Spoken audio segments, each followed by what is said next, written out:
Welcome back from your break. I hope everyone has eaten and you're all full and ready to start. Right. I want you to turn to page 12 of your learner guide because the performance formula, you will find it between page 12 and 21 of your learner guide.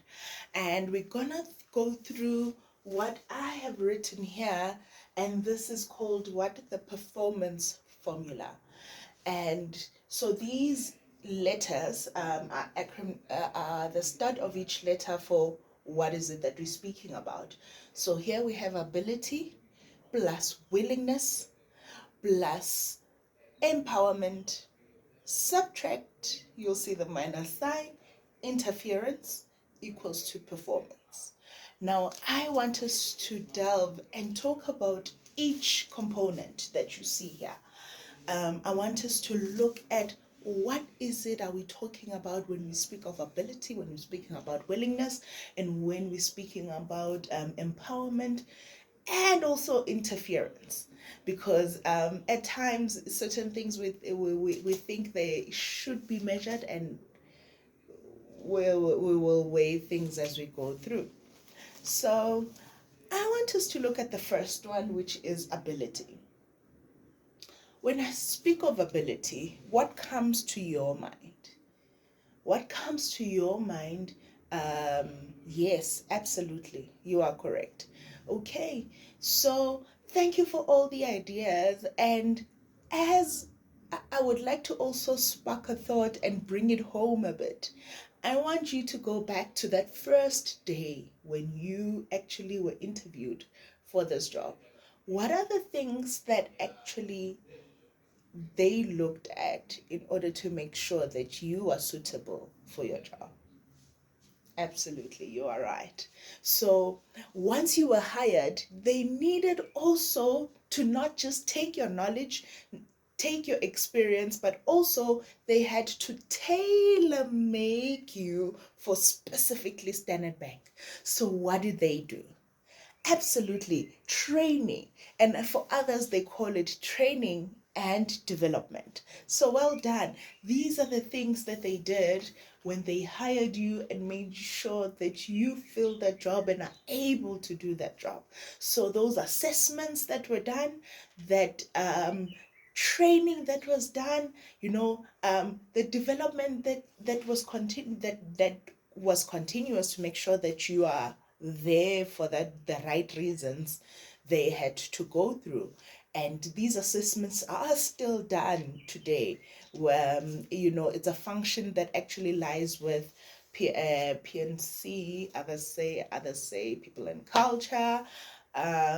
It's a function that actually lies with them, and therefore they are able to have those information privy to your manager, make it available to your manager at certain stages where the need arises. Well done. I would like us to go through the next one, which is willingness. So when we speak about willingness, what are we referring to? Absolutely correct. Yes, yes. We're talking about the willingness to do your work.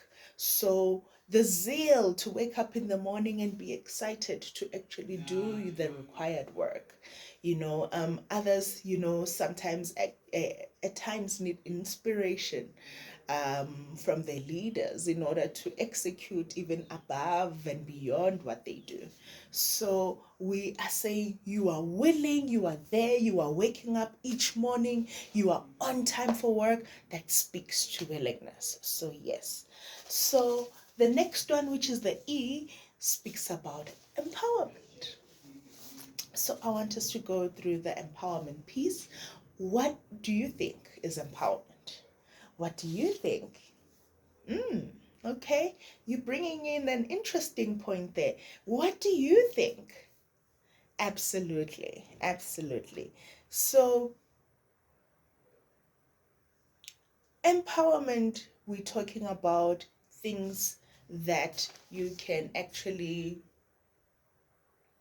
have as resources in order to be able to do your job. So, you rightfully said there at the back that you must have a proper computer, because if you were to bring your own computer here, maybe it's not even aligned to the standards of the bank. So resources need to be given to you.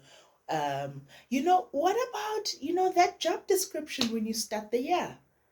Absolutely correct. Yes, it actually speaks to a part of your resources that you need to have, because you wouldn't know how to do your work or do your job if you are not given the right scope.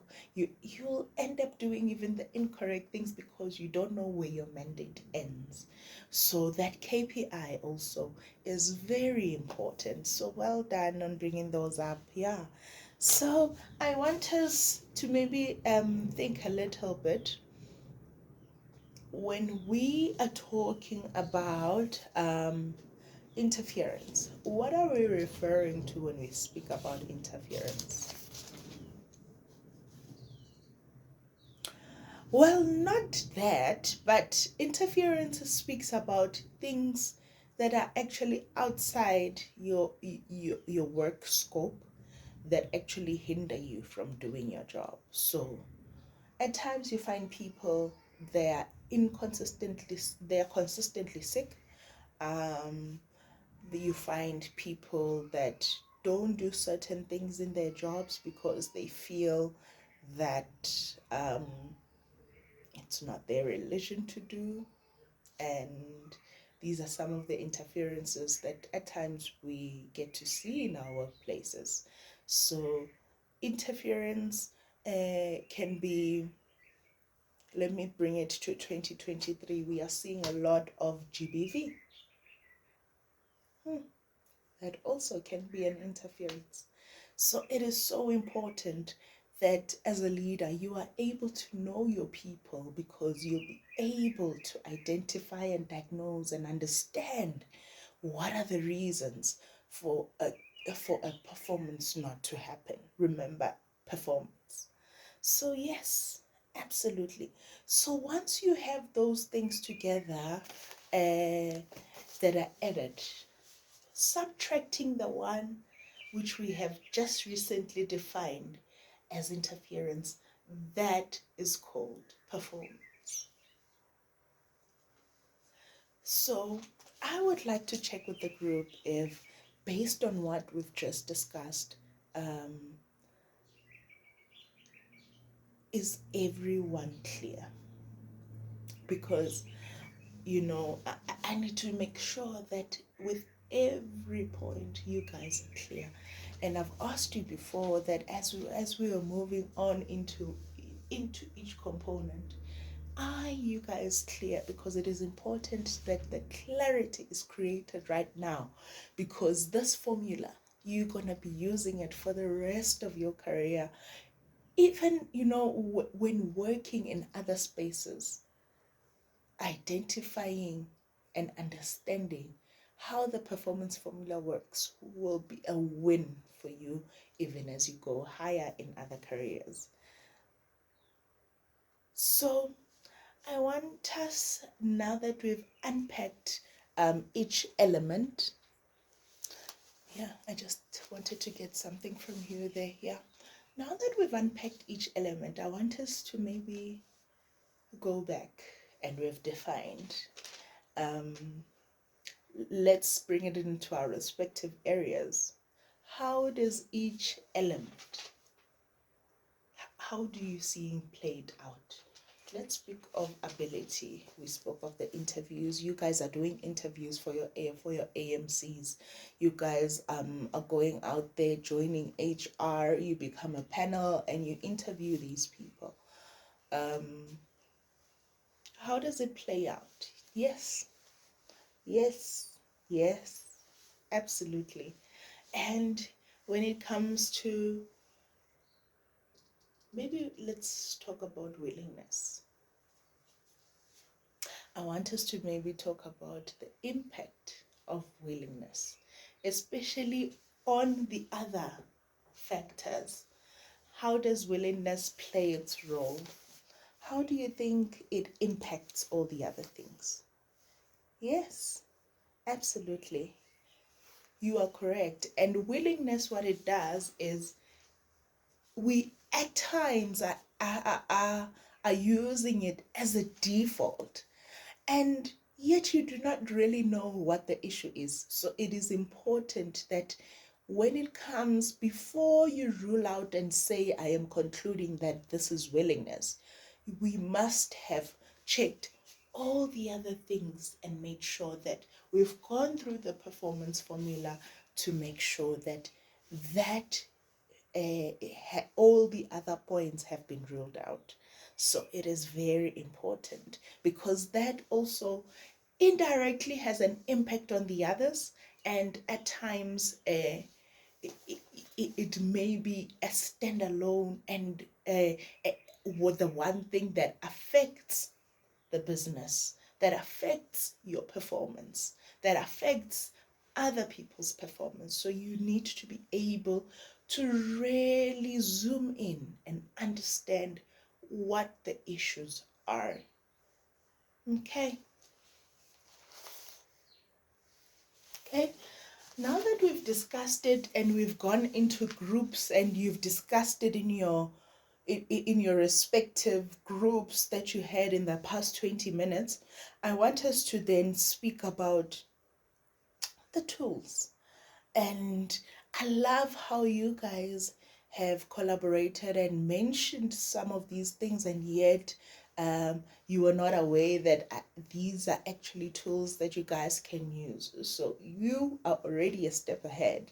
So I want us to look at ability. So when we say a natural ability to do something, um, you know, we have number one, the aptitude test that we do and as assessments.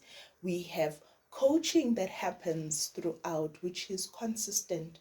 And remember, I asked the question, what are we trying to achieve?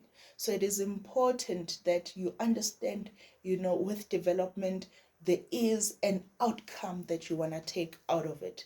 So this training and development, you mentioned that earlier, yes, and that is happening. So those are the tools that we use when we're looking at aptitude. So in your respective areas, when you are looking at performance, we go through this and we check, has this person gone through training? Yes. Has this person, even signed a declaration that they've completed for that section that you are seeing that they're not doing? So it's important that you check. It is important that you have these documents in place so that we are able to confirm and take that out and say, yes, this person has gone to that relevant training. Because if that then is the gap, we would need to then look at how do we close that gap. So looking at willingness, we spoke of inspiration, we spoke of affirmation. Remember when I said earlier that it is important, there are some officers, with everything they need to be affirmed. Even us as leaders, sometimes, in order for us to make sure that we're on the right track, there needs to be consistent. So you need to know your people, incentivizing. And, we were laughing about it, and I said incentivizing cannot always be money. Incentivizing can be in a form of recognition, your name being mentioned on bigger platforms where we recognize people. You know that moment when a performance is being read out. Performance numbers are being read out, and people who stood out and contributed towards those numbers are being mentioned. That's a form of incentive that one can use. And also understanding that with willingness, you can only do so much as a leader. So consequence management also becomes a factor. It's a tool also that can be used, because it's important to understand that you cannot babysit people to a certain extent. There's a point where you draw the line as a leader, and we need to look at certain things are not done, we understand that there are repercussions and consequence management then takes place. So it is important that you understand that also and use it wisely and effectively towards the growth of your team. When looking at empowerment, remember I said processes and procedures are important. So this is one.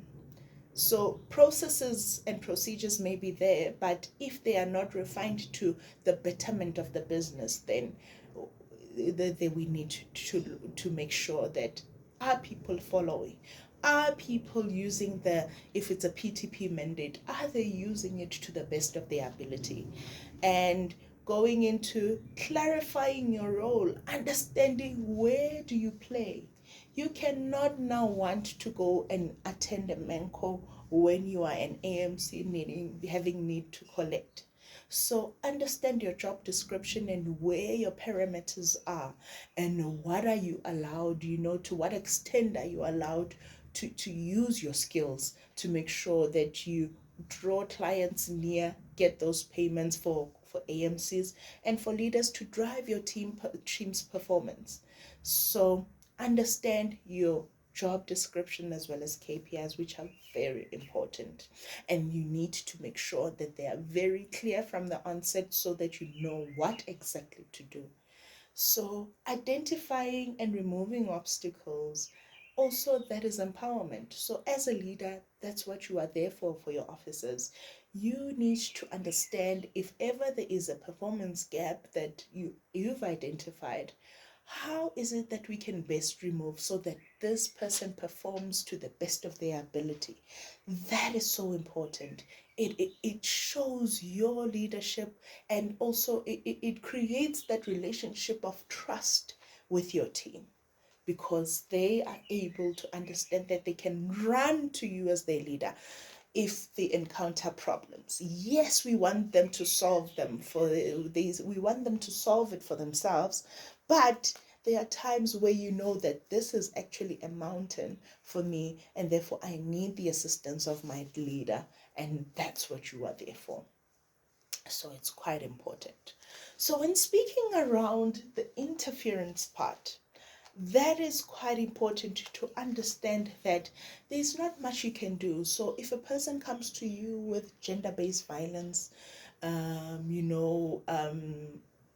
things are happening at home and I'm going through a divorce, those things, guys, you are not educated enough or trained enough to deal with such matters. And as a leader, you are running with this a coaching process, and you are running as a leader, and you are teaching you around performance. That's your area of expertise. So if ever somebody comes to you with gender-based violence, in as much as we want to be psychologists, because sometimes we want to act like psychologists, we cannot. You need to do what? Absolutely correct. You need to refer to ICAS, refer to corporate, refer to financial advisors. Sometimes because we have people with financial issues. Here we are as bankers, but yet our finances are in shambles. So it is important that we refer, because we are no experts. We can't tell people how to run their finances, and therefore we refer a name or so, or even the number. And then it is your responsibility to come back as a leader to check in. How is it going with ICAS? Not that you want to know the details, but progress.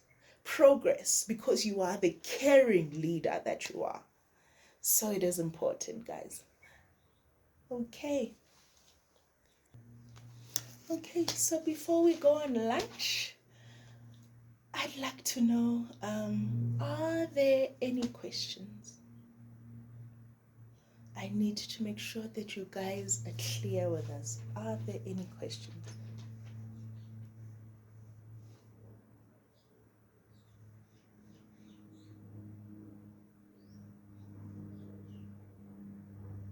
So you need to know and understand that if you are solving the wrong problem with the best tools, that you've learned here in the world, you still won't get the results that you are looking for. I think if there's, I want you to take this and digest it. And as we are about to go on lunch, I want you to know that